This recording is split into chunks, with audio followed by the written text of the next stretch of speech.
Sa halip na tulungan sa gitna ng masamang panahon, sinilaw pa umano ng mga Tsino ang mga Pilipinong mangingisda sa loob ng Exclusive Economic Zone ng Pilipinas. Pati mga sumaklolong taon ng Philippine Coast Guard, hindi tinantanan ng mga barko ng China. Mula sa Puerto Princesa sa Palawan, nakatutok live si JP Soriano. JP. Emil, mga kapuso, umaga na makabalik dito sa mainland Palawan ang grupo ng Philippine Coast Guard vessel na ating sinamahan na pumunta sa Rosal Reef upang tulungan nga ang mga Pilipino mangingisda. Pero hindi po naging madali ang aming biyahe doon dahil 2 beses po nagsagawa ng tinatawag na dangerous maneuvers ang China Coast Guard sa gitna ng dilim, sa gitna ng karagatan sa West Philippine Sea.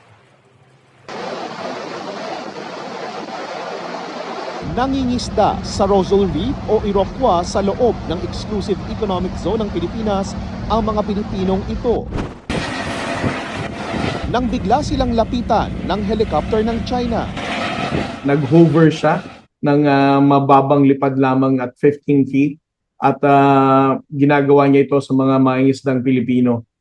We're thinking that they're doing this as a form of harassment para itaboy ang ating mga mangingisdang Pilipino. Dahil naipadala ang video sa Coast Guard, agad silang sumaklolo sa mga mangingisdang inabutan na rin pala ng ulan at paglakas ng alon.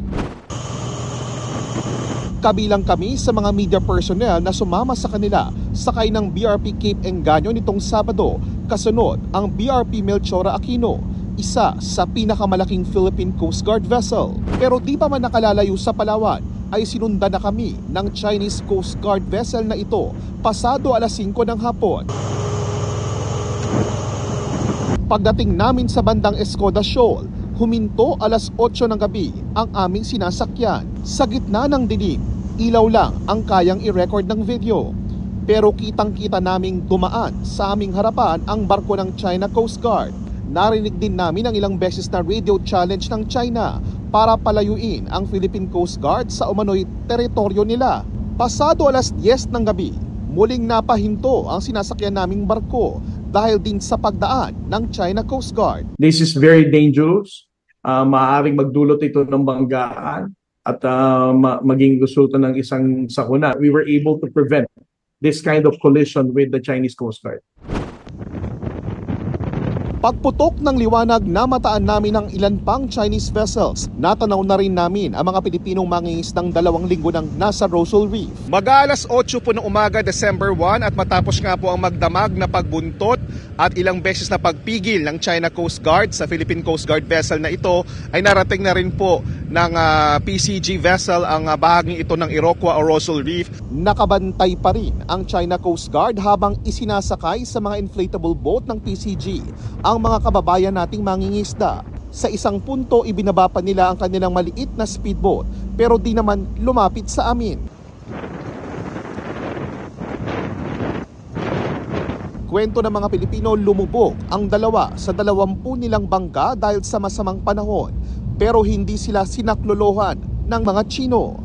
It is also very disappointing, no? The mere fact na nakapagpalipad sila ng aircraft dito ay namomonitor naman nila mga mangingisdang Pilipino. Hindi sila nag-offer ng kahit na anumang assistance. Sa halip na tulong ay sinilaw pa umano ang mga Pinoy. Masakit po sa mata, yung kulay green nila na laser, pinagit-git po nila, yung hindi ka talaga ganunin ka talaga ng blocking nila, i-block ka talaga nila.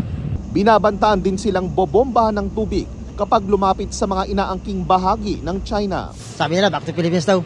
Pero sa kabila niyan, nakapangisda pa rin sila sa Rosal Reef, isang low tide elevation na bahagi ng EEZ at continental shelf ng Pilipinas. Pero hindi na sila nakalapit pa sa Sabina at Ayungin Shoal. Hanggang pag-alis namin sa Rosal Reef ay nakabuntot ang mga Chino. Bago umalis ang mga mangingisda ay inabutan sila ng Philippine Coast Guard ng kaunting tulong at food packs bilang pamasko. Samantala, 4 na mangingisda ang hinahanap matapos mawala sa paligid ng Panatag Shoal. Naglabas na ng notice ang PCG kaugnay niyan. At Emil, mga kapuso, wala pang tugon ng Chinese Embassy sa Pilipinas kaugnay sa mga nabanggit na pahayag ng Philippine Coast Guard sa nangyari dyan sa may Rosal Reef. At muling iginiit ng gobyerno ng Pilipinas na Pilipinas po ang may karapatang mangisda sa ating mga EEZ dyan po sa Rosal Reef. At yan mo ng latest mula rito sa Palawan. Balik mo na sa iyo, Emil. Maraming salamat, JP Soriano.